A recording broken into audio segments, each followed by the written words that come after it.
morning, everybody. I pushed the button. We should be rocking and rolling. Looks like Striker with first blood. Good morning, sunshine.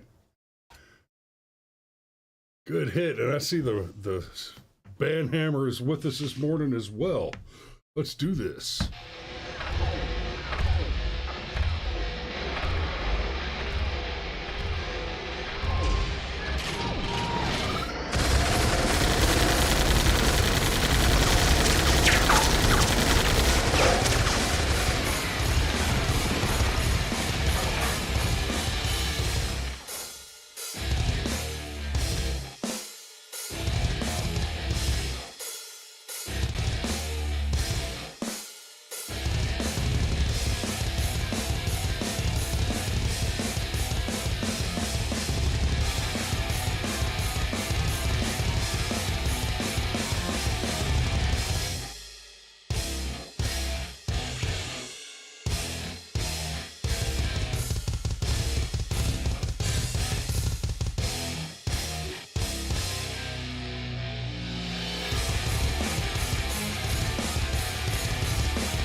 Oops, I seem to have let the music run out.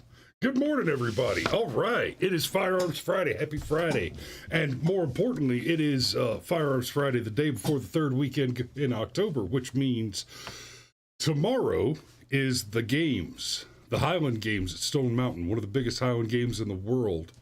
And ladies and gentlemen, I highly recommend you come seek me out. I'll be hard to miss. I'm 1,000 feet tall with a big white beard, and I'll be wearing a kilt. So come looking for us, and we will. Highland Games Eve. That's right, babe. So we should be out there, and you, if you find me at a tent and say hello and introduce yourself as a viewer, assuming we haven't met before, I'll have a glass of scotch with you. So. It's Firearms Friday, and normally on Firearms Friday, what we do is DGUs, defensive gun use stories, and I do have a few, but I want to start. I keep saying I don't want to talk about the stuff that's going on in the Middle East, but again, it is headline news right now. It's important news right now, and it just happens to be related to what we discuss on this show. So we started doing the Firearms Friday segment. Originally, it was the White Hats Matter segment, and we only did it when we first started doing this segment. It was not its own show. We did back then. We were doing a once a week show, and the firearms segment was we would do one story. In what we called the White Hats Matter segment.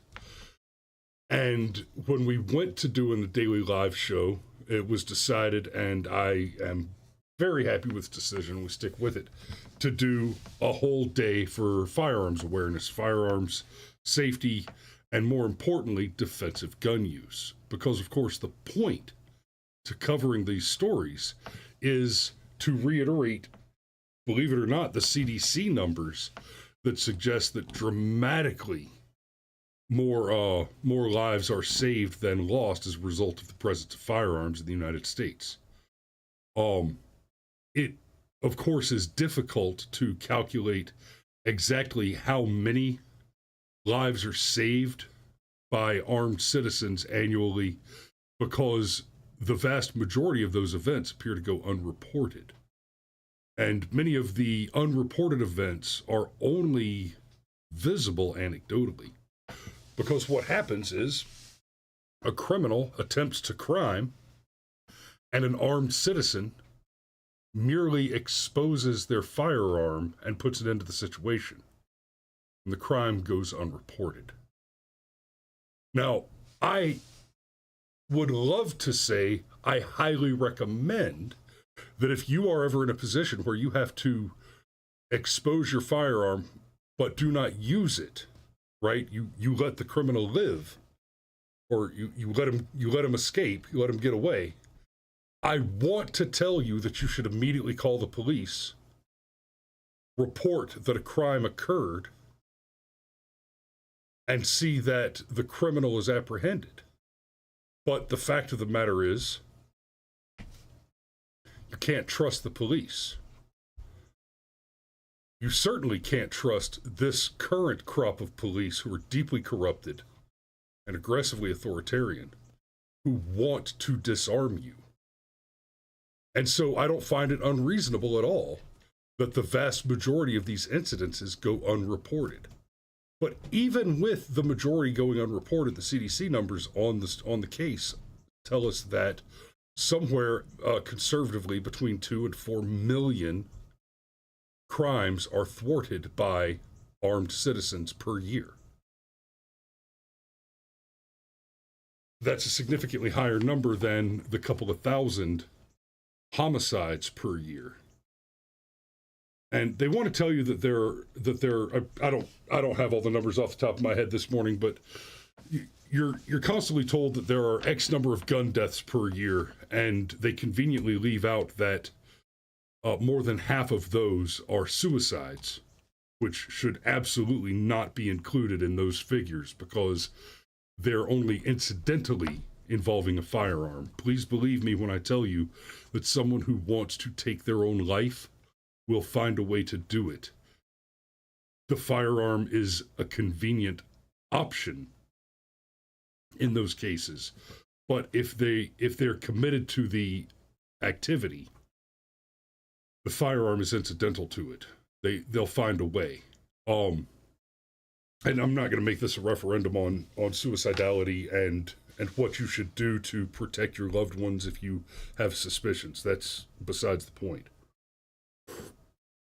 But we're told that there are X number of gun deaths, and a large number of those are actually suicides. So you've already got that. Then you look at the international numbers, and they like to tell you that the United States is one of the top 10 homicide and gun violence countries in the world. But if you exclude the top 5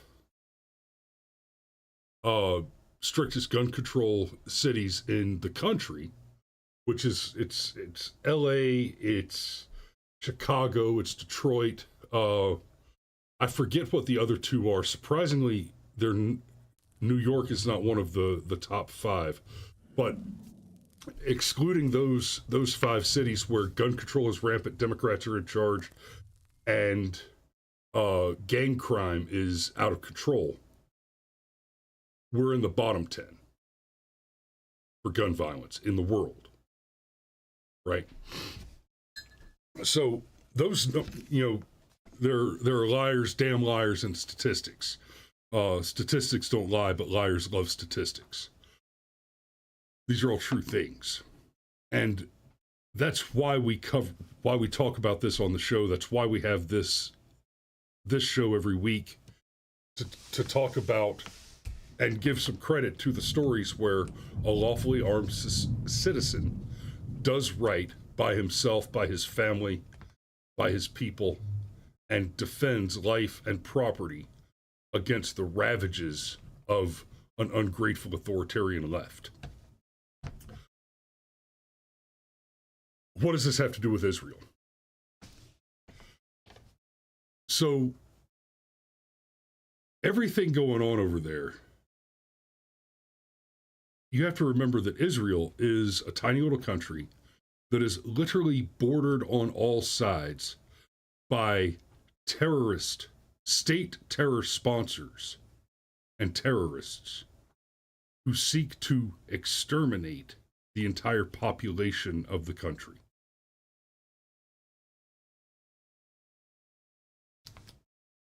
And they have strict gun laws. The attack that is making headlines lately is a story of Hamas, which is a terror organization that was elected to government power, Palestine. And they're conducting terror attacks explicitly against civilian targets. They choose civilian targets intentionally to cause panic, to cause upset, to cause headlines. And of course, here in the U.S. And throughout the Western world, we're seeing leftist groups coming out praising Hamas and demanding a ceasefire, and they're very pro-Hamas, right? And I'm sure it comes as a gigantic surprise to all of you that the pro-infanticide people, that the pro-baby murder people are pro-terrorism. They've been pro-terrorism. They've been actively funding terrorism with U.S. tax dollars since the beginning of any engagement with the enemy. That has remained true and is still true today. If you put a Democrat in the White House, you are funding terror. If you vote for a Democrat, you are voting to send taxpayer dollars to terror organizations. You're voting for more and worse. Yes, you're voting for more than and worse than funding terror. I'm a firm believer that every dollar sent to Planned Parenthood does more harm to the United States than any dollar sent to fund Hamas. Be clear about that. But let's take a look at what's happening in Israel as a result. Israel loosened strict gun control laws to arm citizens. Before I even read the article, let me take you back to the initial incursion of Russia into the Ukraine. Now, we've said many times on the show there are no good guys there, but there are legitimate victims there. The average citizen in Ukraine is functionally a victim of their own corrupt government, basically saber rattling and doing the international equivalent of, standing up to the bully and saying, my big brother will kick your ass, because they know that America was going to step in on their behalf against Russia. But when the Russians began invading in Ukraine, one of the first things they did was they actually instituted a program to hand rifles to citizens. You don't even have to be a citizen. You could be an American citizen, hop on a civilian flight, fly to Ukraine, show up at the distribution center and say, hey, I'm an American and I'm here to fight Russians. Can I have some bullets, please? And they were handing them out. Because the answer to an armed enemy is to be armed. Outlawing guns does not eliminate guns. Outlawing guns only ever disarms the law-abiding citizen. Period, without exception. There is no exception to that rule. That is a blanket fact. If you have gun control laws, you are empowering criminals. I would go so far as to say that the law, at least in its current incarnation, only ever serves to protect criminals from law-abiding citizens. That is the functional, because the Supreme Court has determined that the police have no duty to defend you. The functional operation of the law today, and law enforcement in particular, is to protect criminals from the wrath of righteously angry citizens. But Israel, much like Ukraine before it, Israel, a tiny democracy in the Middle East with terrorists along all its borders, has more stringent gun control laws than anywhere in the United States. Unlike our Second Amendment, there is no recognition of the right to keep and bear arms. After the horrific terrorist attacks by Hamas from Gaza, Israel's government suddenly made it slightly easier for its citizens to own firearms for self-defense. Slightly easier. Israeli Minister of National Security Itamar Ben-Gvir announced on Sunday in Hebrew an emergency declaration that will allow as many citizens as possible to arm themselves. Currently, a mere 1.5% of the civilian population has a license to own a gun. Emergency gun policy. Now, okay, let me back up real quick. The Second Amendment. The Second Amendment is not, I repeat, the Second Amendment is not your right to keep and bear arms. The Second Amendment of the United States Constitution is not the right to keep and bear arms. It is, rather, as an incident to being part of the Bill of Rights, an assertion by the writers that you have naturally the right to keep and bear arms, that is a fundamental, metaphysical, brute fact of your mere existence. It is an assertion that being extant is identical with having the right to keep and bear arms.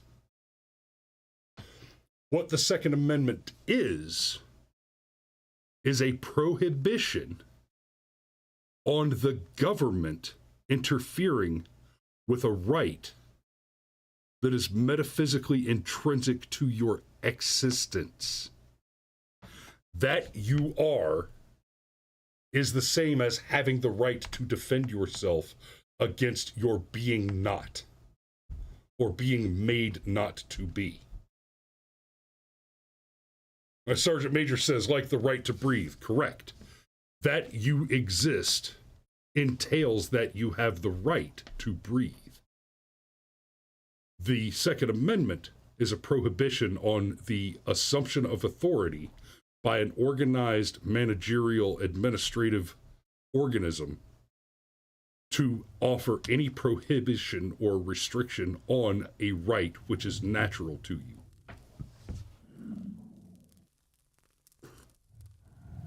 So, when they say that the national security, the laws that require proving a need to own and carry a gun have not changed. However, those eligible to apply for a license under the self-defense test can now do the required interview on the phone instead of in person. This right here. You have a need to own and carry a firearm if you are alive. Now, in all fairness, that need is created by the existence of the firearm. That firearms exist is what creates the need for you to defend yourself against firearms. In the absence of any developed technology, that teeth exist is identical to the need for you to have teeth, both for their utilitarian practical purposes and for their use in defensive conflict. So the laws that require proving a need to own and carry a gun have not changed. However, those eligible to apply for a license or the self-defense test can now do the required interview on the phone instead of in person. The applicant will be approved for the license within a week under the new order. Within a week? Man. Within a whole week.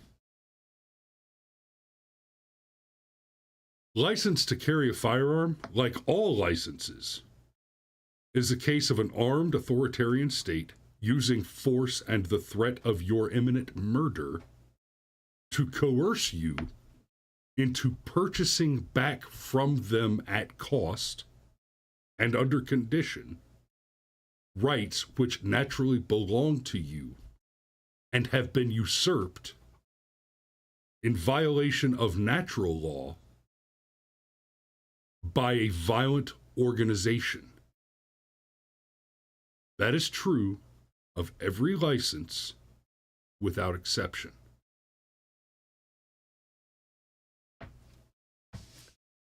So, the narrow eligibility criteria for Israelis to apply for a gun license remain the same as before the attack. You are eligible to apply only if you live or work in the settlement areas or are employed in professions that use guns, like security guards, police officers, and firefighters.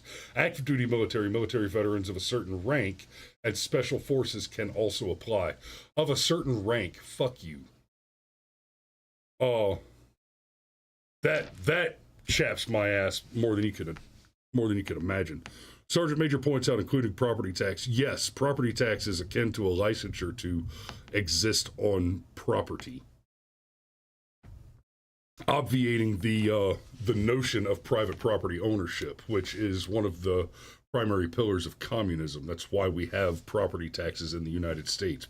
It's part of the ever marching decline toward communism by the radical left. So, and then I just wanted to point out one last little thing related to all this. They're not armed sufficiently yet. It looks like the government is at least making,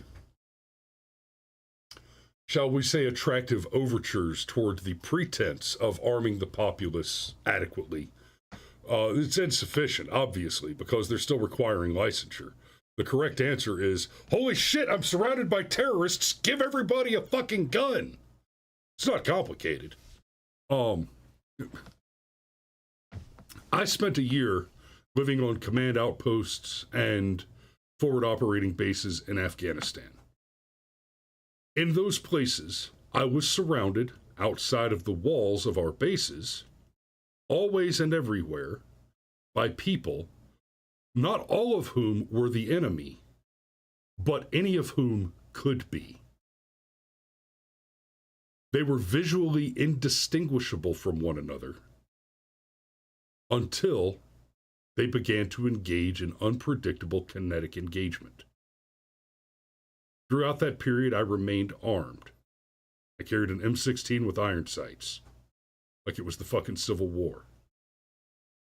And I employed that weapon to great effect on a number of occasions, and am here as a result of that.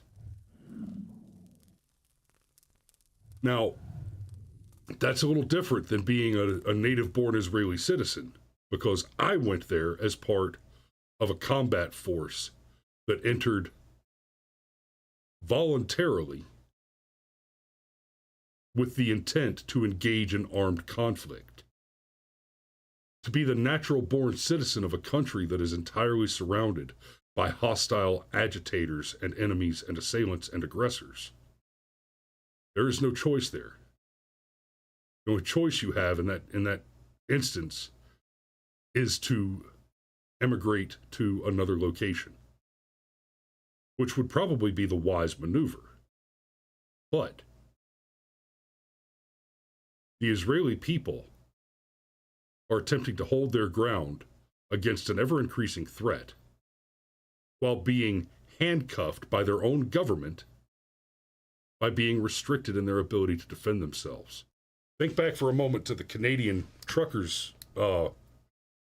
demonstrations, protests, the convoys, etc.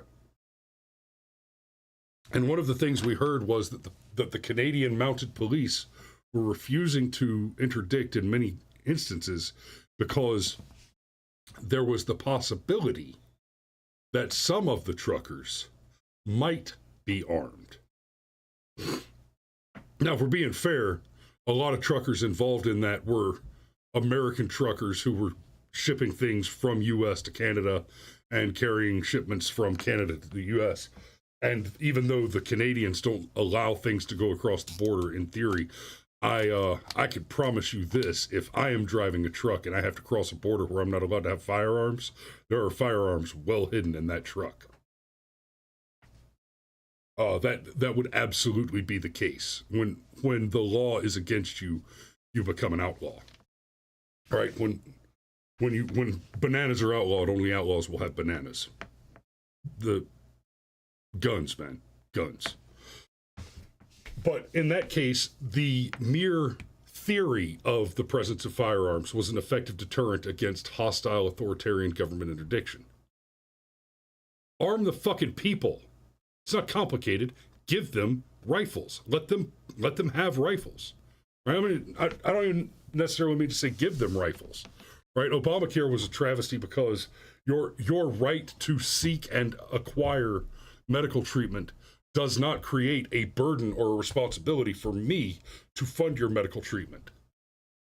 Elsewise, I demand that I be supplied with a minimum of 100,000 rounds of ammunition per year at taxpayer expense. Not complicated. So, Sergeant Major points out Canada uses gun sniffer dogs. Yeah, I don't go to Canada. I mean, fuck. Let's not be coy about this. Fuck Canada. So, but I think I've covered what I wanted to cover there. I hope to see the Israelis arm themselves and employ those arms to great effect in eliminating terrorists who are, by the by, the natural enemies of the United States. And I think that only...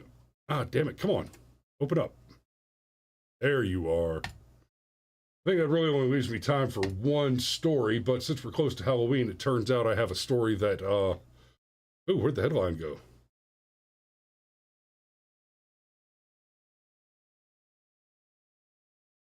Okay, bear with me. Okay, here we go.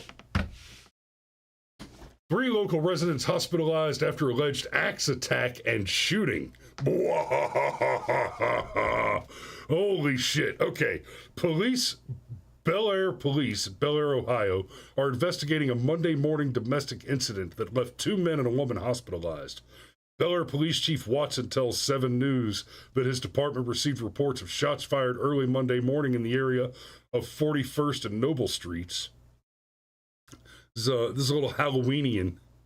It's a little Halloweenian here because we got an axe attack involved.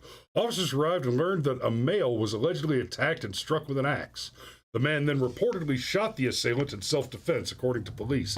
You know, this story just it reminds me of what's it called?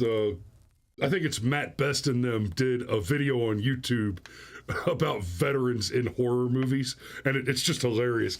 You know, you got the monster come sneaking in, he's got his murder axe in his hand, and he walks in on a room full of veterans playing poker, and they all get super excited and smile, and the next thing you know, you just got a bunch of armed soldiers in body armor with their main battle rifles out, chasing like Jason Voorhees or Freddy Krueger out of the building. It's fantastic stuff. So, police say Michael Hummel, 47, of New Philadelphia, Ohio, was taken to the hospital with wounds from the reported attack. Joseph James, no age or city listed, was taken to the hospital with a gunshot wound, Watson said. A female from Bel Air was also taken to the hospital, police say. Watson says the incident is under investigation. I'm sorry.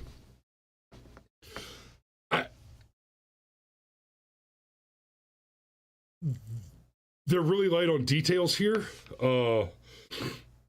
Jason, that's right, Unverified Bear. I'll give you one for that. Pretty light on details here, but it sounds like the Axeman was the assailant. And I mean, I don't know about you guys, but I saw Kung Fu Hustle, and the axe handle gang is not the one you want. You know, forget your frog kicks and your Buddha palm strikes. I'll take my 357 over those any day of the week.